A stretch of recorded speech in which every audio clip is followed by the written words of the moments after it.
Happy Monday, this is Martha with Nature Niche, and this week I'm here with my friend Chuck Martin, and I just watched a really cool presentation he gave at the Central Michigan Seed Swap on why we shouldn't treat our soils like dirt, right?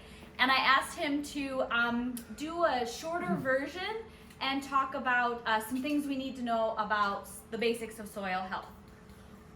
Yeah, when you use that term, Martha, soil health, I don't think that's a term people would think of soil being healthy. You know, we think of our bodies being healthy and that we have to take care of our own bodies. Yep. But soil also has a health issue, I guess you would say. We've given it health issues, right? Yeah. And so we need to tend our soil and realize that there's a healthy soil and an unhealthy soil. And so when you think about soil, there's three strong aspects about soil that we should cover, and that is that it has a physical aspect to it. And that's the mineral content of it. We call that also texture. How much clay is in it, how much sand, and how much loam in it is. But then we also think about the chemical aspect of it. And the chemical aspects is we know that because we put fertilizer with chemicals in it, right? Yep. Like nitrogen, phosphorus, and potassium is the three key ones that we think of. But there's also oxygen, a chemical in there, and hydrogen, and other things in the soil, other chemicals, and a plant needs 16 essential elements. And then the third thing we think about when we think about soil health is the organisms. Yes. You know, the right away you think of the worms in there, but there's fungi in there, there's microbiota of all types, bacteria, you know, even those moles that you hate has an advantage to it. So you gotta realize that soil is a living being full of living life. Yep. So Great. All right, we're going to take a look at a few slides and hear Chuck talk about this in more detail. Okay, so the first question we ask is, what is soil? And we've kind of covered a little bit about that with the particles, the mineral particles or the texture of the soil. And that makes up about 48% of the soil. And then you have organic matter in the soil, and that's where the living beings live and what they live off of. And then you got to realize that air is very, very important in soil. And when we do stuff like cause soil compaction, we're losing that air. Plus, we're losing water, those air spaces that pour in there. And so we have to realize that in soil, there's those particles, but there's much more going on with that organic matter, air, and water. Okay, so let's review those three aspects of the soil where we see that there's a physical aspect, or the texture of the soil, what the soil's made up of, the mineral content, you can say, the biological aspect, the living part of the soil, where you see the organisms, the organic matter, and other, whether that's fungi, whether that's microorganism, bacterial, and then the chemical aspects of the soil, and that's where the nutrients come into play. And so if we just look at that biological aspect of the soil, you can see that biological, it's going to decompose that organic matter and give our plants the nutrients they need, or it returns the nutrients to the soil. Also, those organisms are mixing that soil up. You know, we use a tiller to do it, but what's more efficient than a tiller is those organisms, the worms running through, the insects running through, moles even running through. They're all mixing the nutrients up and moving the nutrients around. So, and the water is also moving those nutrients to your soil. And these animals are aerating the soil, giving the soil, the roots oxygen to breathe and to pick up those nutrients. And in all, it is improving soil structure. And soil structure is the particles being held together by a slimy substance that these organisms are giving off. So what affects soil health?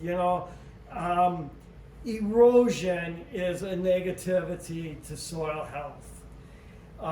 Compaction. Compaction occurs very, very easily when your soils are wet.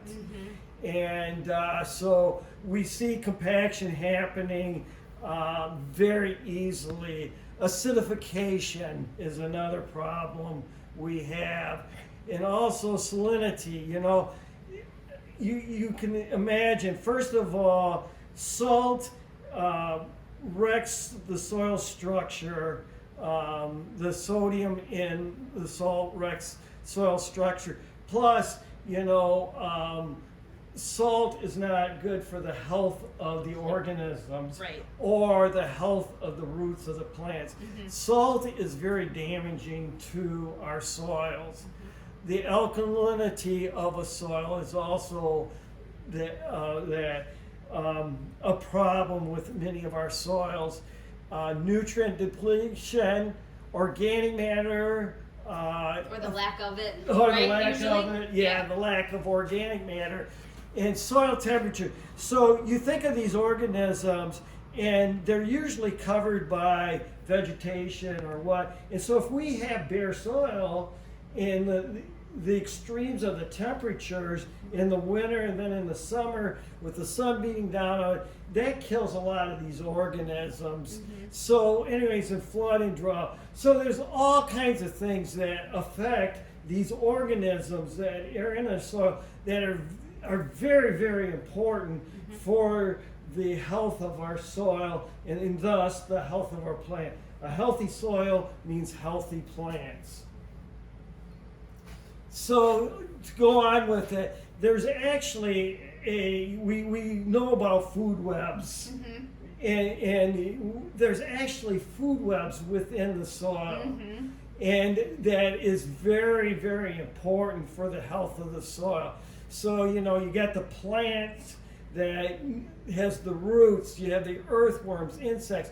They're all working together, decomposing plant material, decomposing dead animals or what have you, and giving the plants these nutrients that they need.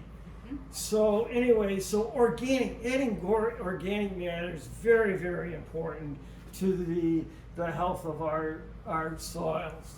So how do we improve the soil with organic matter, or what does improving it? It helps with water holding capacity. It increases airspace, increases soil structure, regulates that soil temperature, helps release nitrogen and other nutrients. Okay, so there's a belief out there that we don't need to fertilize, that organic matter in a healthy soil has more than enough nutrients in it. It's just that we have unhealthy soils, so we have to add nutrients to the soil in order to get more nutrients to the roots. But if you have a healthy soil, those organisms are moving these nutrients to it. And so we give in organic matter as food for these organisms. And so I think I've covered all those. So we just talked about how important organic matter is. And so the question might come up of how do we add organic matter? And adding organic matter is very easily, okay? So you never want a bare soil, because we talked about the temperature and how hard it is on the microorganisms and all the organisms in there. So put a cover crop on, and that's going to add, organic matter not only on the tops but the roots going through. And so a cover crop is very important to do. Also, a lot of people who garden already know about manures. And the manures, there's all types of manures, and there's, without getting into the details about manures. And then we can also put sawdust in, but sawdust, let it compost a while, because it can actually rob the soil of nutrients. So And on those, you're talking about like top dressing Yeah. rather than tilling in and sacrificing soil structure? yeah. So whenever we put organic matter in, all you have to do is top dress it, Okay. and the organisms are going to come up and Yeah. and get it and pull it down in. Okay, so and that's just a better way to do it. Also, top It's dressing. less work. Woohoo! Yeah. Also, top dressing also insulates that soil too, right? Yep. Okay. And so peat moss is another way. It's an expensive way. So there's some controversy. Yeah, and you have to harvest it out of wetlands, so that Okay. wetland degradation. Yeah. But let me tell you, it is an option, Yeah. but there is some ecology controversy on that. Also, a good gardener knows how to compost, and so there's all kinds of literature on composting. I believe you've even had classes on composting. We had a workshop. Yeah. Okay. And so leaves will break down, and so leaves are another really great way to go with it. So, think about soil as something you got to keep healthy. Is the bottom line. So, anyways, that's what I have for you. Awesome. Thank Yeah. you. Thank you, Chuck, so much for Oh, sharing it's- your wisdom it's a on pleasure soil being- health. Pleasure being with you, Martha. Thank you. And he's invited us out to his garden, so once the ground's not so frozen, watch for future posts on different ways that you can assess your own soil health. Take care and have a good week.